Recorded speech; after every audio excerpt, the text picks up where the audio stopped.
finally back in the car, surrounded by cars in the parking lot, and it's like all bunched up together.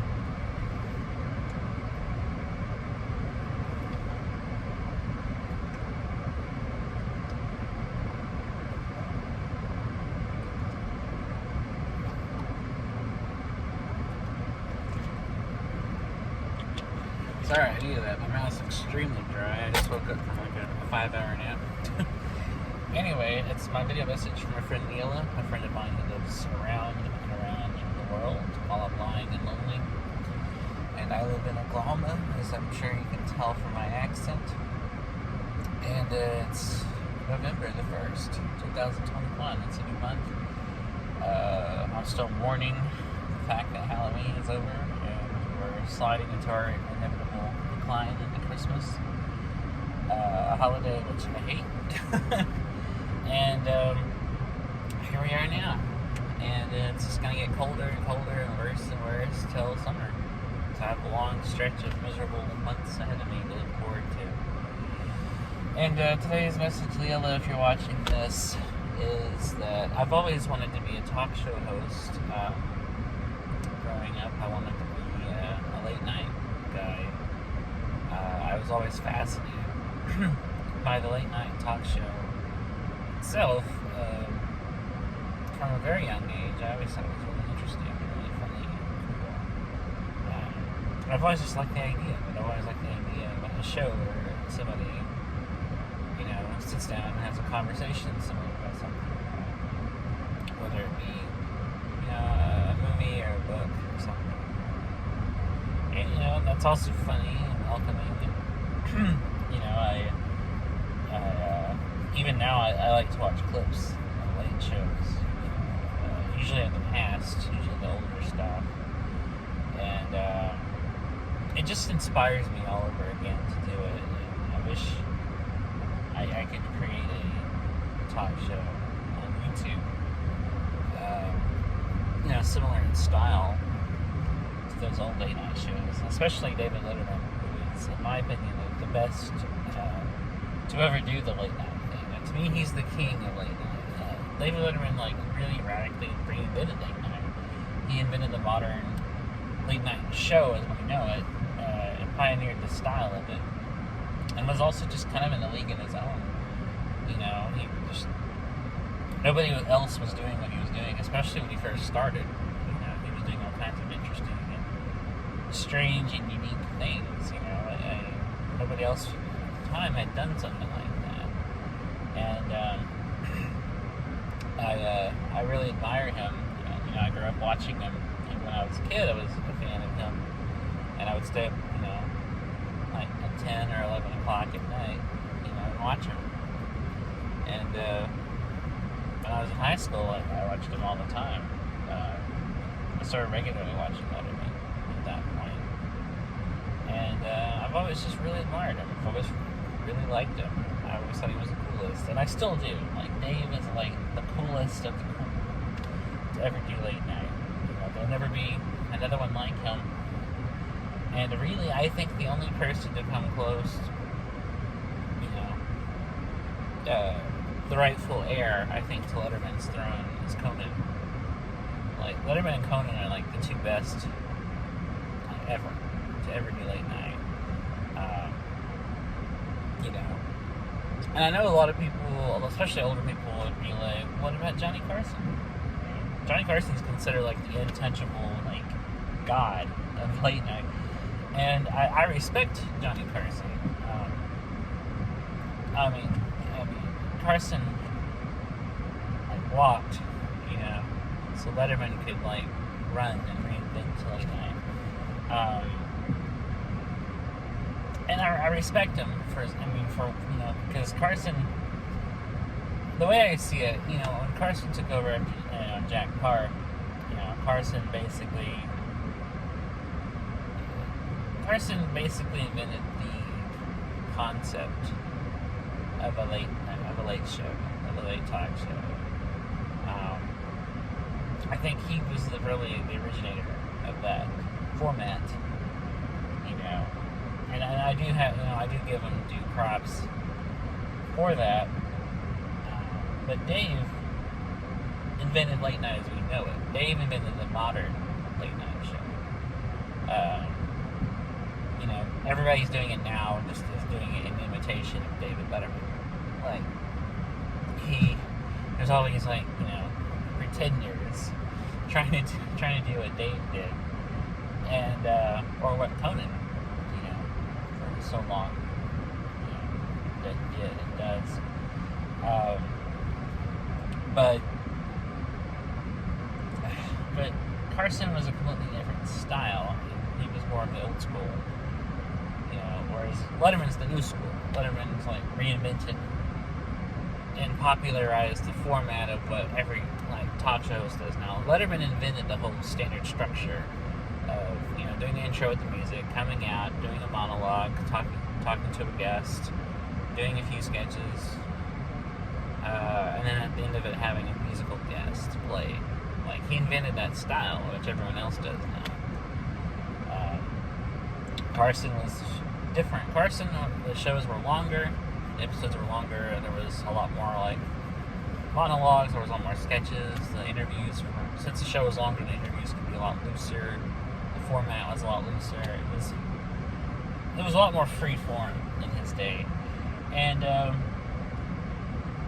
then Carson was also more of an old school kind of showman kind of guy.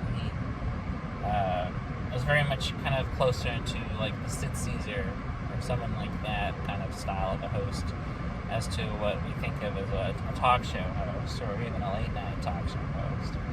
And and he was good. I mean, I'm not going to be an asshole and say Johnny Carson wasn't a good show host. He was, but when I watch him, which I do go back and I watch all of the historical late night clips to learn, kind of the format and how it's changed and the styles and everything. I just find something lacking. For one thing, Carson was definitely he wasn't a political comedian. He wasn't a topical comedian, or if he did have topical humor, it was very kind of corny. He didn't really say anything, which was a deliberate move on his part. He felt that he didn't want to influence anybody's opinion on something they were talking about. I don't know. It just feels very steeped in the past and very steeped in a different time, but ultimately doesn't feel relevant. And it's just, I don't know, it's a relic from another world, another time. And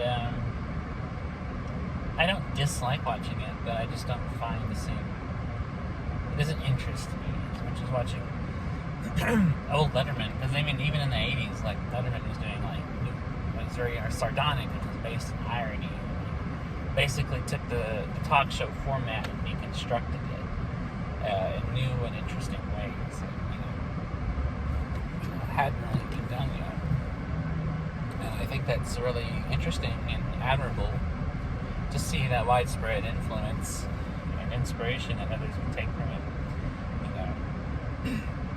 And ever since Letterman, everyone's been trying to do the same thing, but no one. The only person that's ever come close is, of course, Conan, because Conan, I think, Conan is pretty original. I mean, he may have been inspired and influenced by Letterman like everyone else, but Conan has a strong enough personality and is unique enough to really pull it off, and he really made it his own thing. Conan basically is the only one out there post Letterman doing his own thing and being just himself, and that's the key to it. Was just being himself. Johnny was more reserved, definitely, kind of aloof, and he could be conversational, but his personality was very much in check. He wasn't really playing himself as much as playing a television version, whereas Letterman was always just him. Letterman was always just himself. He was honest, and he was just likable enough to make you interested in him, and interesting enough to keep you tuning in. And Conan's the same way. Conan's in his own personality. He's his own person. Conan's not playing a character. on stage. He is just himself on stage, and I really think that he's the only one that's come close to Letterman's throne as the king. But no one will ever top Letterman. No one could ever top Letterman, especially just for his own spin and his huge untouchable influence.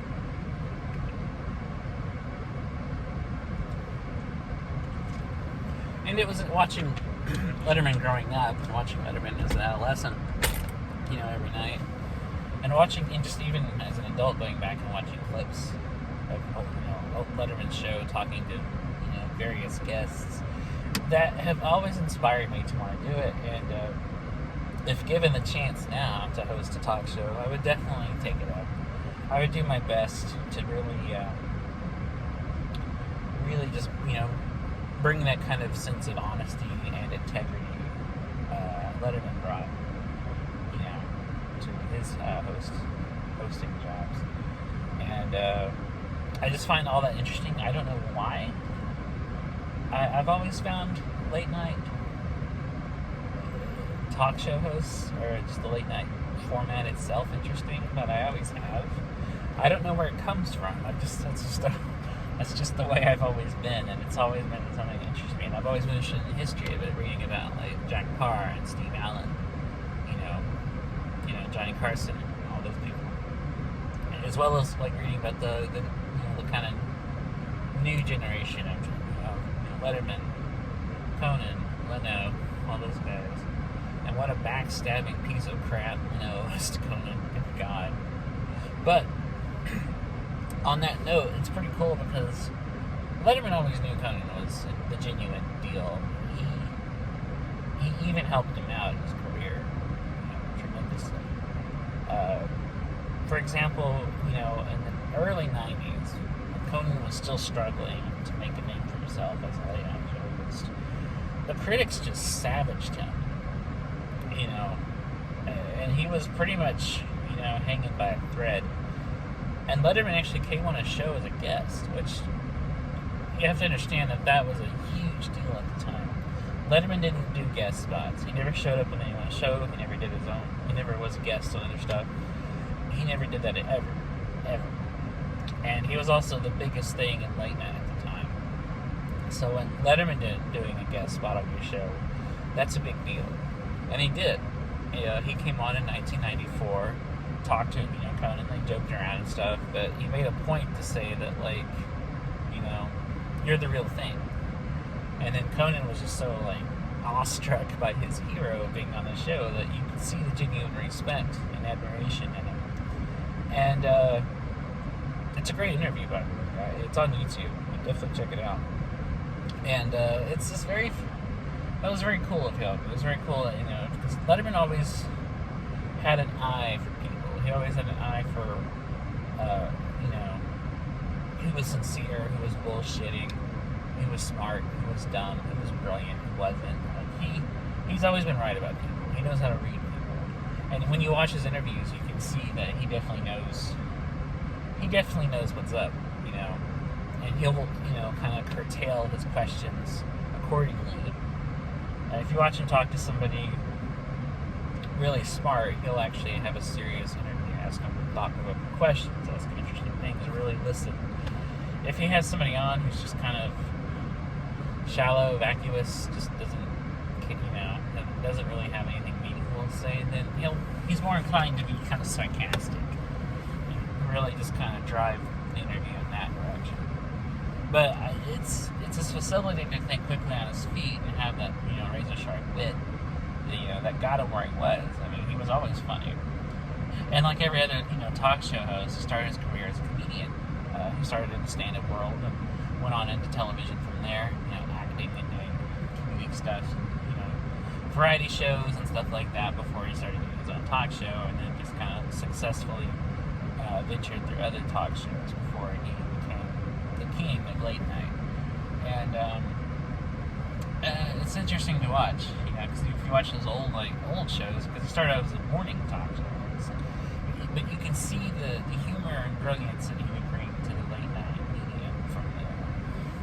And it's really, really cool stuff, and I recommend it, like, for anyone's interested in that kind of stuff.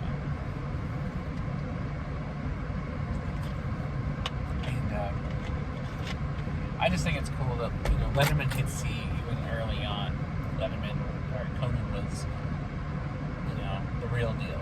Conan was true blue. He was, he saw in advance that he was the next thing. He knew that he had genuine talent. He knew he was genuinely funny. He knew that he was, a bright kid. But at the time, he was very much just a kid. And he could read all that. And so he definitely did his best to help, boost him. And even when the bullshit with Leno was going on, Letterman was always by Conan's side. He always advocated for him, even on his own show. Which is crazy to think about because Letterman was on CBS. Conan and Leno were on NBC. So on a rival network, like, he was still defending him. He was still, he openly talked about what an asshole Leno was, and how screwed over Conan was, and wasn't afraid to, call Leno out on his bullshit on TV. I mean, it's pretty wild watching clips from that era, what's going on. Because Letterman talked about it a lot in monologues, at his desk. He had Conan on as a guest and openly talked, and they had conversations about it. It was no secret what Dave thought about that. And, he frequently mocked Leno's comments at the time about it, which were really sleazy and transparent. And, Letterman called him out on that shit. Mocked him. Talked publicly about what a dick he was for stabbing Conan in the back like that. Because he did. For those who don't know, so after Johnny Carson retired from show business in 1992, the host that the networks decided to pick for his replacement was Jay Leno. Jay Leno was a comedian who was very popular through the 70s and especially in the 80s. In the 80s, he rose to worldwide recognition. He was doing tours on the road. He was playing stand-up gigs everywhere. He actually came on Letterman's show a lot in the 80s. And he was never funny. He was never likable. And even in the 80s, when he was... His interviews weren't really interviews. It was just him doing his stand-up routine. He would just monologue, and Dave would just try to, interject here and there. And, you could tell, even then, he was a smarmy, smug, unlikable fellow. And so Leno took over the Tonight Show after Johnny Carson's departure. And years later, he said he was going to retire the show, and Conan would succeed him. Well, Conan hosted it for a little while, but Leno was kind of hanging around the networks. He was hanging around studio, and he was still kind of sneaking around behind the scenes, backstage kind of thing. And one thing led to another, and he weaseled his way into stealing the show back from Conan out from under him. It was a very public spectacle. It was, a lot was written about it at the time. A lot was said about it, and for obvious reasons, it pissed Dave off. Conan too, and Conan was very gracious. He's commented on it. He even at the time he still tried to be very diplomatic and not really rattle the cage, so to speak, in interviews and things like that at the time. Dave didn't give a shit. He was honest. He called that shit out for what it was. Talked about it at length at the time, and very much wanted to raise awareness for what happened, and very much just raise awareness for what a piece of shit Leno was to Conan about this whole thing, and just how sneaky and nefarious he was about stealing the show back. That was years ago, and it's really not even interesting or even relevant to anybody unless you're like me, who's like a buff for late night stuff and cares about the history of that stuff. But it was very much a public thing. It was very much written about. It was very much a public spectacle, and something that was very much in the public eye at the time. And Letterman had Conan on his show a lot, and especially around that time. And they even talked about it, and he was less closed off, less diplomatic about it in those interviews than he was elsewhere. Because Letterman kind of drew it out in interviews to talk about it. Conan kind of was like, yeah, you're right. And the best part was they would even like mock his mannerisms and stuff when they were talking about Leno. They would be like, like the kind of like way Leno talks. And it was great just watching the two of them just rip into him, because Leno has never been funny, nor has he been likable, nor was he even interesting. Even as a kid, sometimes I would try to watch the Tonight Show with him hosting, and I never liked it. Even when I was like 9 and 10, I thought it sucked. And I tried watching it later, and I thought it sucked. And even more recently, watching clips on YouTube back when I was talking to certain people, Lennon was never the interesting part. It was always the guests he brought on that were interesting. And so I've watched far less Tonight Show with Jay Leno than I've watched Late Night with Conan O'Brien, or Late Night with Late Show with David Letterman. Mostly those two. I mean, I've watched other interviews with other talk shows, all of which were much better than anything Leno ever did. And they were good. I mean, there's a lot of other good, well, not a lot of good ones, but there was, honestly, to me, the best talk show host after Letterman and Conan would actually be Craig Ferguson, who hosted The Late Late Show, which was a show that came on after The Tonight Show back in the day. The Late Late Show had a long run. It was hosted by a few people. It was famously Carson Daly for a long time. And Carson Daly's tenure was awful. I tried watching it when he hosted it, and it just sucked. So, after Carson Daly left The Late Late Show, Craig Ferguson took over The Late Late Show. Wait, was it after The Tonight Show, or was it after Letterman? Oh, I think it was Letterman. Shit, I forgot the network. Either way, I was watching The Late Late Show. Okay, yeah, that's right, because it came out after Letterman, so it wasn't on NBC, it was on CBS. Sorry. So the hierarchy at NBC was, it was Jay Leno for a long time, and then immediately after Leno went off, Conan would come on. And on CBS, Letterman would come on in the, more primetime spot. And then after he went off, The Late Late Show, Craig Ferguson would come on. And that's when I was in high school, I watched Letterman and Ferguson regularly. Like, those were the two guys I tuned into the most back then. And I still like watching Craig talk. He brought a very interesting energy to it too. He was more anarchic, more kind of a freestylist as he talked shows. He never went by key cards. He never asked the questions that were written. His jokes, his monologue were very much improvised on the fly. He brought a very kind of